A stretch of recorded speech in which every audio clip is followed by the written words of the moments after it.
I would like to welcome Lance on stage to the stage.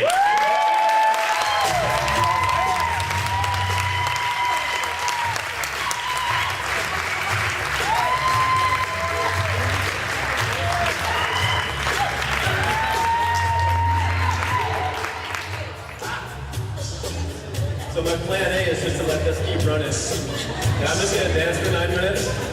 Maybe have like 15 seconds of questions at the end. I actually consulted someone beforehand to see if that would work, and that's not going to cut it. So I'm going to have a plan B. First thing I'd like to do is thank Josh. That was an amazing introduction. And he's going to do that all night. He's a great host. I'd also like to thank my family and my girlfriend and some friends that have traveled far. They just walked in the door. Love you guys. Thank you for supporting me. And I'd also like to thank the TikToker group that has put this on. It's been incredible to watch such a passionate group of people come together with a common purpose to make an event like this happen. And I think it's really parallel with the theme of the night of uniting the chiropractic student community. This group has come together and in such a short period of time produced something vastly beyond what people thought was capable. They really took limitations with a grain of salt. So I want to give a round of applause to those guys as well. I want to thank you guys for coming out, because this is really, you guys provide the opportunity for me to be up here and tell a story that really inspires me. And this story, I'd like to start with the why. The moral of the story is this. As we step into the future, we must be mindful of the present, because we can't know what tomorrow brings until tomorrow becomes today. This story is about a guy named Blake. And in 2008, Blake was a 22-year-old part-time student, part-time employee at Starbucks. He was a barista. And he would say it in a Zoolander accent, barista. He has something that movie that doesn't make sense, but it's true. And he was also a part-time party boy, like every junior college student is, you know? And I'm not talking about like the G-string and arms above the head party boy. I'm talking about like Bruce Chester, like, we're gonna have a good time. But he had something in common with a lot of junior college students, or a lot of people that we know, and it's frustration. Because at that level, at every level, especially then, I remember, because he's a good friend of mine, and at that level, he was frustrated with, where do I go? What do I do? How do I make these choices in life? And that's a common theme. You know, there were three things that he really focused on a lot, that I remember just hearing like a broken record. It's like, man, I wish I didn't have to work so much, because I really wish I could focus on school. I wish I didn't have to pay so much for school, which makes me have to work so much. And I really wish I could get out of this hole of Turlock. I really wish I could get out into the world, because I know this bubble is just keeping me down. And it was the same like broken record thing, like I told you. It's like I'd go and talk to him and say, hey, what's up, Blake? How's it going? And he'd be like, oh, yeah, it's good, man. Not much. Just, I gotta take a shower so I can go to work, so I can go to school, so I can get a job, so I can go to work, so I can pay back my school, and maybe get out of this town someday. Man. You know, and that's a common theme. A lot of guys. I was a junior college student too, and I had those thoughts. But what was uncommon about Blake's story was the fact that every day for a year, he had woken up, and he had this weird sensation like, I gotta blow my nose. And he'd get up and blow his nose, and he'd look at it, and it's like, blood. For a year. And you'd think like, oh man, why would you just go get that checked out? But he was 22, trying to be independent, trying to do his own thing, get away from the mess. He had tried to get in the Air Force, didn't make it because he had a hearing problem, didn't even realize, which later became linked to his bloody nose. And all of this compiled, and he finally got to a point where it wasn't just the bloody noses anymore. And he started having flu-like symptoms, started having heart palpitations like a snare, like a drum roll, you know, that never stopped.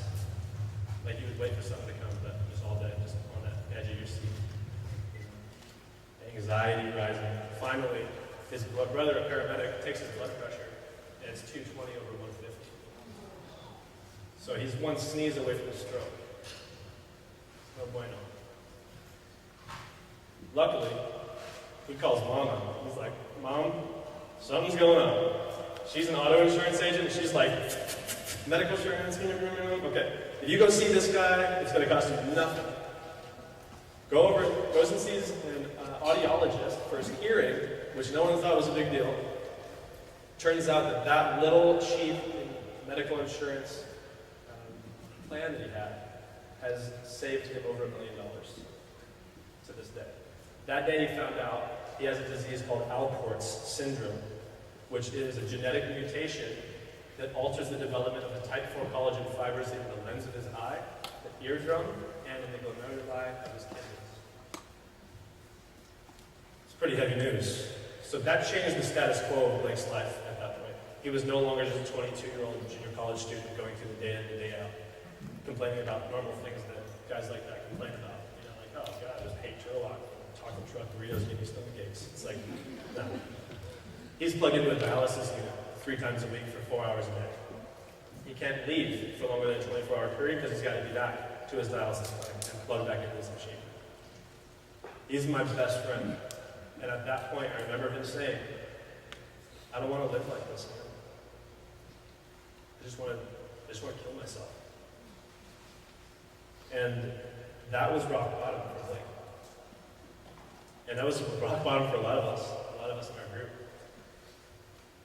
And I can tell you that that is a heavy burden for someone to bear. But it doesn't matter the intensity of the burden, because we all have burdens. And it's not what the burden is, it's how you look at it and how you take a step forward. So I'll say again, as we step into the future, be mindful of the present. What is your current situation? Come to terms with it, and then take a step forward. Start moving. And Blake's done that. Since that day, a lot has changed. He started mobilizing. He started realizing, I'm not just going to stay strapped to this unit.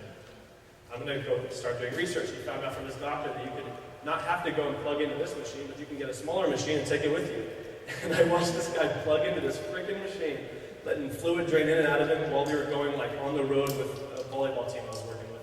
We'd be like, cool, you guys go out to lunch, we'll just chill on the bus and like, drain fluid in and out of this guy's body. And everyone's just like, what? Yeah, let's go. So he was back. Blake was traveling again, He was out of Turlock, like he wanted to be. We were all down in Southern California, going to school and stuff, and now Blake's around. It's like, cool, that's awesome. He inspired the hell out of me. It's like, look at you, dude. He was like driving on the 405 with a bag of dialysate hanging from the window, like plugging in and then plugging down onto the passenger seat, just like rocking out to Incubus, just like banging on the thing, and people would go by and just like swing the bag out. Like, yeah. Not let them hold him back. And that inspired me, like I said. So I actually took a leap of faith and went to my local labs and got tested. And by a blessing, as close to brothers as we were, we ended up actually kind of like physiologically being like brothers, and it was almost a perfect match, and I was able to donate my kidney to him. And so now Blake has a kidney rocking in his iliac fossa over here. You can actually touch it. It's kind of cool too. And he's fully functional. So now he is able to live in Southern California, pursue what's going to be the healthcare field as of now. He just took a tour of Life West, which is freaking awesome. He was stoked. You guys are awesome, because that's what he's telling me. So it's great. You guys have inspired him. And he's doing athletic training down in Southern California.